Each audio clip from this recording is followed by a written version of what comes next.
Bro, I'm curious to know, how do you deal with these leads? Not now, let's say in the beginning of your social media, well, when you had already YouTube, we're talking about like 18, 19. Yeah.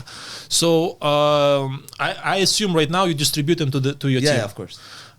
Even back in the day, I would distribute everything to the team because we had a decent team even at that time. So I would distribute most of the leads because on my Instagram, I used to get a lot of leads. Now, actually, my YouTube sort of going downwards because I don't make enough videos because I think I filmed all the show villas and show apartments and we don't have as much, in the luxury segment coming out. I stopped doing it for 2 years, now I'm coming back. It's very good and I don't think anyone should stop.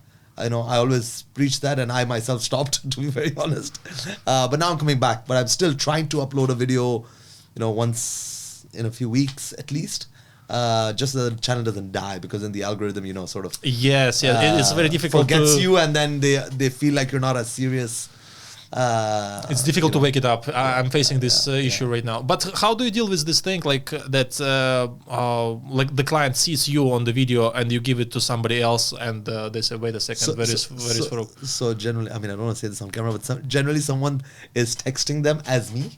Okay. All right. So my assistant generally she starts a conversation on the social media platform. And then once she feels like the client is a bit serious, then she'll be like, you know what, someone from my team is going to get back to you regarding this and arrange for a viewing. And that's it. And then the agent takes it forward. Mm-hmm. And generally, I always meet the clients because a lot of the clients that come from social media, they really follow me. They really like me. They want to close a transaction with us because they like, the person they saw on YouTube. So then I end up meeting a lot of the clients, generally after the transaction is done. So, or right before the transaction is done. So, it's really helped me, make sure that all the clients are taken care of. Because as an individual, how much can you do, right? Unless the client is like some super, looking for something, very expensive, super expensive, then obviously then I'll, try to take care of that. But generally, most of the leads are distributed amongst the team. And they don't have any issues with that, the clients? No, they don't. Because this is the thing that I felt. I tried to do this back in the days. Yeah. And sometimes I didn't inject more money for the advertisement and stuff. I could do this, but in some cases I did, in some cases not. This is the only thing that I was sending it clients to somebody else. I said, no, we want to work with Dennis. And stuff. But maybe it works different when you... It does happen. You're right. It does happen. Some clients want to actually get your advice because they follow you because they like you, not because of anything else. And then they feel like, what the hell, I texted this guy and then, somebody else is coming back to me. The whole idea of me reaching out, I could reach out to any agent in Dubai. The reason I reached out to Dennis is because I like Dennis. I don't want to like Mr. X or Mr. Y texting me back. Mm-hmm. But I think maybe, smartly kind of telling them about it. And then I'll generally have a phone call or, a conversation with the clients that are serious. And then I'll be like, someone from my team is going to handle the rest of the transaction. And then I'll generally, they want that last piece of advice or assurance that they're buying. Are you sure it's okay? Are you sure it's okay, Farouk? What are your thoughts about this?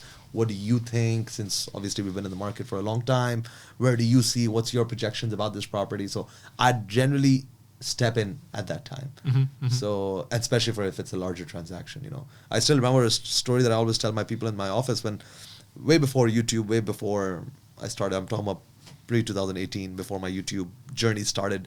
On Instagram, I was always relatively active, like by posting stories, and I post my entire life on my Instagram. It's not just work-related stuff, but even my, personal day out or something like that. And then one day, I remember I received a text from a lady, and she was lying down on the beach, and it was very odd. And there was a picture while she's tanning. So I can see her legs and I can see a building under construction behind her. And she's like, what building is this? So I felt a bit weird. I'm like, okay, I don't know if this is a serious text or is this like a shady text? Anyways, I'm like, okay, there's a building under construction there. I'm like, okay, yes, this is one JBR. This is when one JBR was under construction. And then I'm like, and then she's like, okay, I want to have a look. Can you come over to show it to me? I said, yeah, sure. You know what? We'll have to go to the Dubai Property Sales Center because there's no show apartment here. This is way before the building was completed. And she's like, no, come to my hotel. And then I'm like, I don't know if I want to go to her hotel. Then luckily she said, with my husband. I'm like, oh, great. okay. I'm like, okay, done. It's a meeting. Anyways, we ended up meeting in the hotel lobby and I explained them the building. Long story short, they bought nearly 50 million worth of inventory from me in one JBR. Whoa, Jesus. Back in the day. Like, and this Such is a difficult sale and back then. And back then, really, there was 14 million of 4-bed. There was another 13 million 4-bed. There was a multiple 3-beds at 8, 9 million, 9 million. You know, it was overall close to 50, 54, 55 million worth of sale. Wow. You know? So I still remember like that started from a random Instagram DM. And that's not all. So they bought it at that time direct from developers. So agents watching, they know the commissions on that were pretty good at back in the day. And then I resold all of them Wow. after completion. Oh, I remember you were so active with the I was very one active. JBR. That was one of my clients. I had quite a few people who bought from me in one JBR. So I did a lot of sales in that building. But it all literally started from a random direct message. And that's when I felt like, okay, wait, I can make some serious money on social media. You know, I was like, wait a second, this is not a joke, you know, because previously everyone would make fun of me. Like, as in, I mean to see my friends and my family, they're all like, Farooq loves to post on social media, because no one was really using social media as a mean for business, especially in real estate. I mean, now every realtor's on Instagram. Yes. But I'm talking 2015, 16, 17.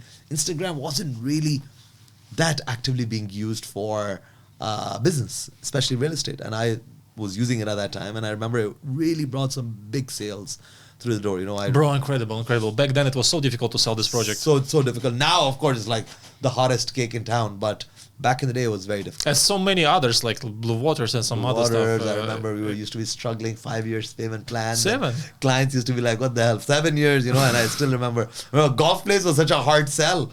Now look at those guys who bought the 25, 75 payment plan. They're what? Quadruple their money, maybe even more, based on their investment. Yeah. You know? Bro, is your social media right now part of your company strategy in terms of the marketing, or it's like something comes, okay, we are focusing on the paid leads more, like I think it's overall. I mean, I think no, we can't just rely on our personal social medias. There's definitely a lot of paid campaigns that you have to do in 100%, yeah. I mean, you can't. I mean, unless you are an individual, then of course you can survive on just your own leads if you pick up, you know, but you have to have an omnipresence on all different social platforms. And even in marketing, we have to be, you know, on everywhere. Like when somebody asks you what sort of campaigns do you do, I'm like, Everything. You know, everything. Like literally, I don't think there's one sort of platform that we're not doing paid marketing on. You know, we're all over. We're Google, LinkedIn, of course, Facebook and Instagram, obvious. But literally every platform, TikTok, Snapchat, Google AdWords, obviously Google AdWords is a big one, you know, and all sorts of different mediums that we're using for marketing, especially when it comes to, because we are primarily an off-plan selling agency. So we sell mostly off-plan, and, you know, we are very diversified amongst different developers. So no single developer makes over 20% of our overall sale. So we are focusing on so many different developers, which means that we have that many different marketing campaigns to do as well.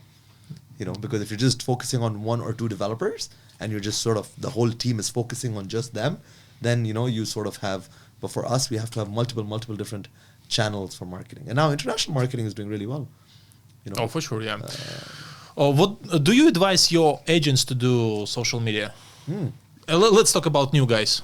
I push them to do social media. I tell them you cannot be a realtor in today's Dubai market if you're not present on social media. I don't think it's just to become famous, but it's to add credibility.